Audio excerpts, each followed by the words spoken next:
नाजरीन, एक मर्तबा अल्लाह के नबी हज़रत सुलेमान अलैहिस्सलाम एक रास्ते से गुज़र रहे थे तो देखा कि शैतान ने कुछ हांडियाँ रखी हुई हैं और कुछ अमल कर रहा है।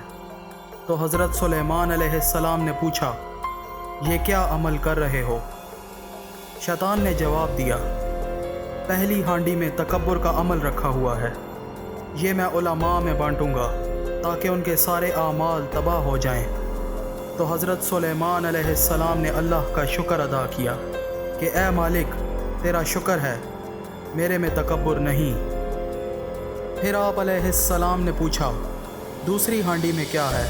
तो शैतान ने जवाब दिया, इसमें रियाकारी है, इसको मैं उलमा और नेक लोगों में बांटूंगा ताकि उनके नेक आमाल तबाह हो जाएं। इस पर हज़रत सुलेमान अलैहिस्सलाम ने अल्लाह का शुक्र अदा किया कि ए मालिक, तेरा शुक्र है, मैं रियाकार नहीं। फिर आप अलैहिस्सलाम ने पूछा, इस तीसरी हांडी में क्या है?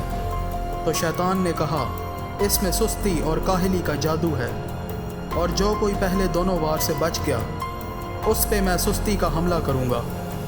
यह सुनकर हज़रत सुलेमान अलैहिस्सलाम कुछ लम्हा सोचने लगे और कहा, ए अल्लाह, तेरी कसम, अब मैं सुस्ती नहीं करूँगा।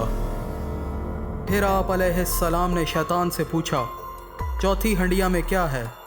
तो शैतान ने कहा, अल्लाह की कसम, अब मैं इससे आगे आपको कुछ नहीं बताऊँगा, क्योंकि मैं बताता जा रहा हूँ और आप अलैहिस्सलाम अल्लाह की पनाह मांगते जा रहे हैं।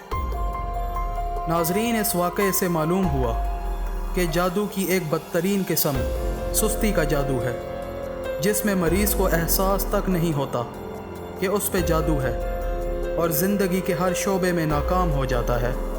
इससे बचने के लिए अल्लाह के रसूल हज़रत मोहम्मद मुस्तफ़ा सल्लल्लाहु अलैहि वसल्लम ने अपनी उम्मत को एक दुआ सिखाई है, जिसके मानी कुछ यूँ हैं, ए अल्लाह, मैं परेशानी से और गम से और आजिज़ाने से और सुस्ती से और कंजूसी से और बुज़दिली से और कर्ज़ के बोझ से और लोगों के मुसल्लत होने से तेरी पनाह में आता हूँ।